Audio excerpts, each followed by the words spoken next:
This week I thought we'd take a look at one more case from Kijo, Japan's most notorious female criminals, which is out now, by the way.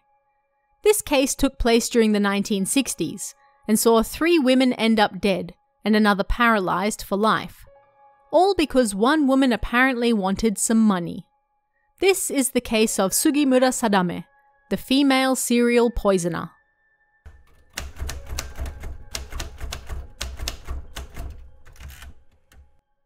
Sugimura Sadame was born on December 29, 1911. When she was 19, she fell in love with a construction worker by the name of Noboru, and the two got married. This was a rare marriage of love at the time, not arranged, and the following year, Sugimura gave birth to their eldest daughter. Things seemed to be going well for the couple, but it wasn't to be. Noboru was a heavy drinker and womanizer, and 10 years into their marriage, he invited 2 of his mistresses and their children to come and live in their home. This strange combined family all lived and slept in the same space, and there was nothing Sugimura could do about it. Whenever Sugimura complained or threatened divorce, Noboru beat her. The stress was so much that Sugimura fell ill and had to have her uterus removed in 1952. Then, the following year, after more than 20 years of marriage, Noboru passed away from methanol poisoning. Sugimura and Noboru's only daughter was already married and had been adopted by her husband's family at that point, but after Noboru's death, they moved in with Sugimura and, for a period, lived a peaceful life. Then, only 1 year after her husband's death, she found a new lover. Unlike Noboru, this man, a fermented milk delivery man, was gentle and kind to her, and around 1956 or 1957, he moved in with Sugimura. As a result, her daughter and husband then moved back out and into a house nearby.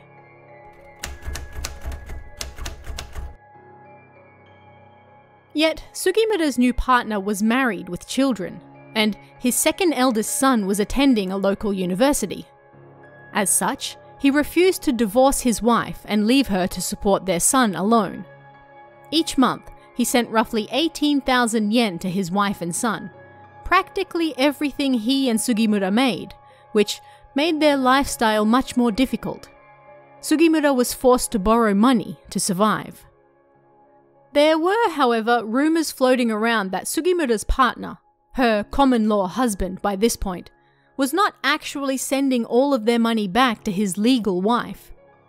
Rumours suggested he was only sending 8,000 yen to them, while Sugimura kept the other 10,000 yen. She also owned a large farm with 10 acres of rice fields, meaning they weren't actually hard up for money. However, Sugimura supposedly had a taste for the extravagant and lived outside her means, which still put them into debt. People claimed that Sugimura had a bit of a temper and a bad habit of stealing, despite her money, and she would even threaten to burn people's houses down if she discovered they were speaking ill of her behind her back.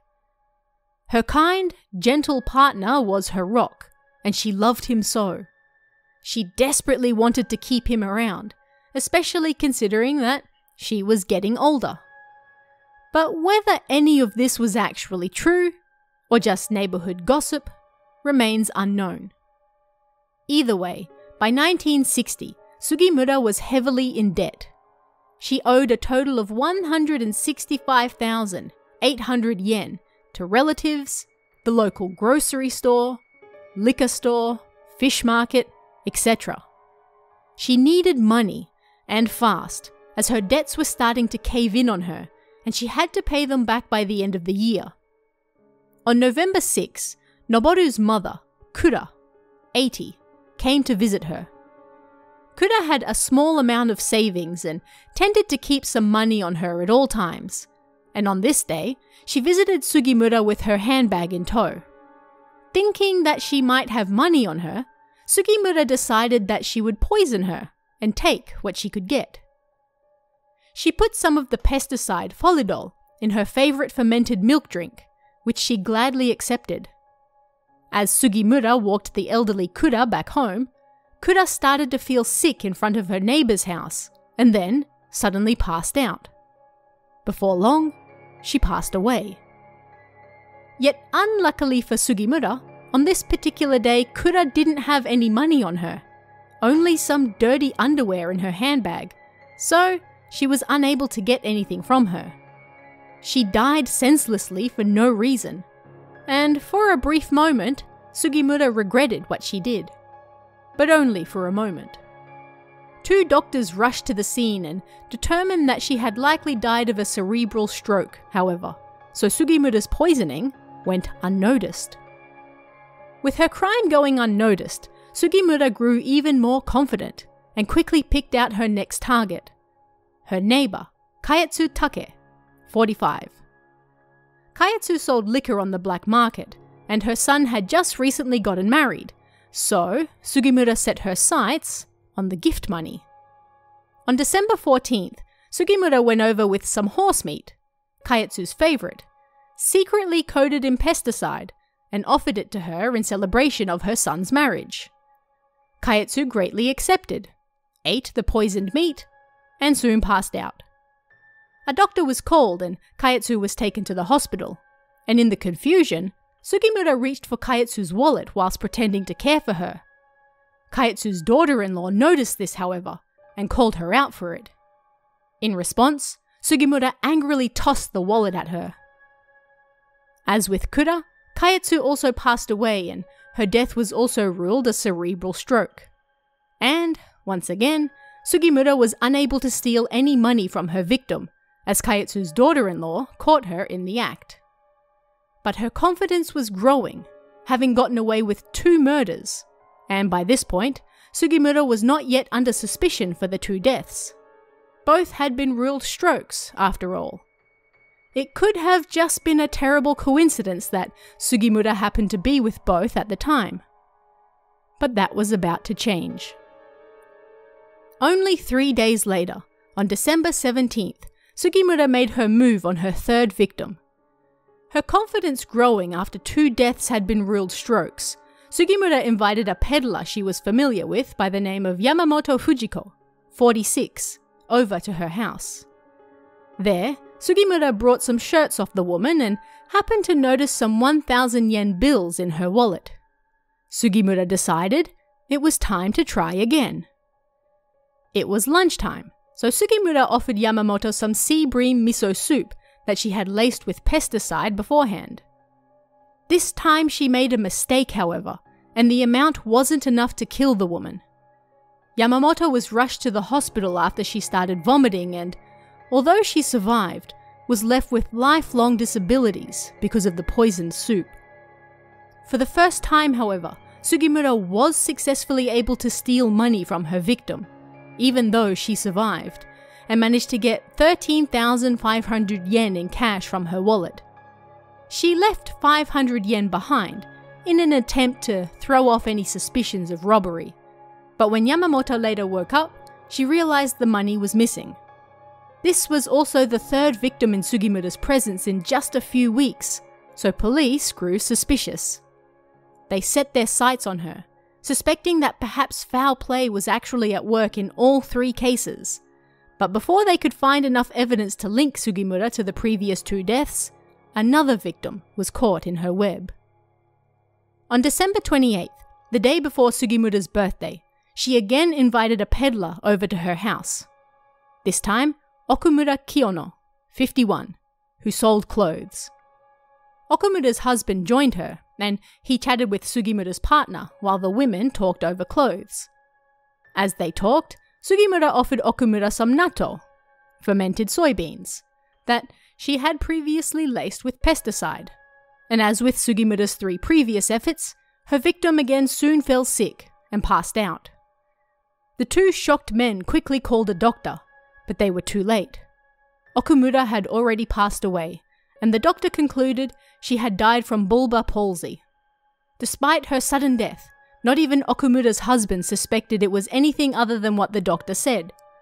And after all that, Sugimura was only able to get a measly 15 yen from her victim.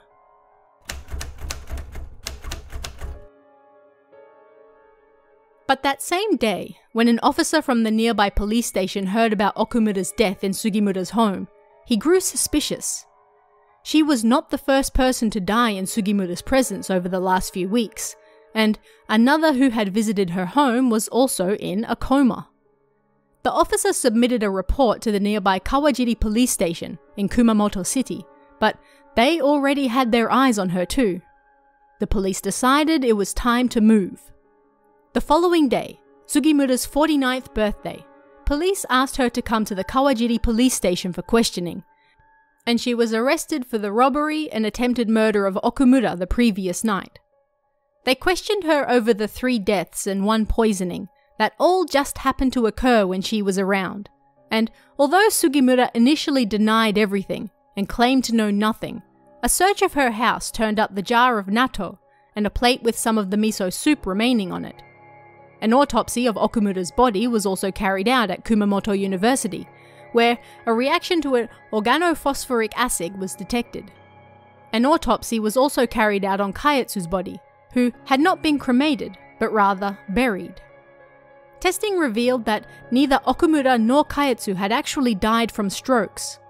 Parathion was found in both their bodies, and presented with the hard evidence, Sugimura confessed that she had killed both women the following day on December 30th. She revealed to police that as the end of the year was closing in, she was under pressure to pay off her debts, so money was her target all along. At her first trial at Kumamoto District Court, Sugimura was sentenced to death. She appealed, and the Fukuoka High Court rejected her appeal. Then, on March 28, 1963, the Supreme Court rejected her appeal, and Sugimura's death sentence was confirmed. She was sentenced to death for murdering Kura, Kayetsu, and Okumura, and poisoning Yamamoto. She was only the 3rd woman sentenced to death after the war, and the 2nd to be executed, the first being Kobayashi Ko. Sugimura spent her days in prison alternating between anger and depression, but then, under the guidance of the prison chaplain, turned to Buddhism and became a model prisoner. Other prisoners loved her and referred to her as the grandma on the 4th floor. She reportedly once remarked while in prison, "I would like to meet my victims in the afterlife and atone for my sins." Sugimura was executed at Fukuoka Detention Center on September 19, 1970. She was 58 years old. With her final words, she remarked, "I'm grateful that you allowed me to be reborn as a true human being." But what do you guys think about this one?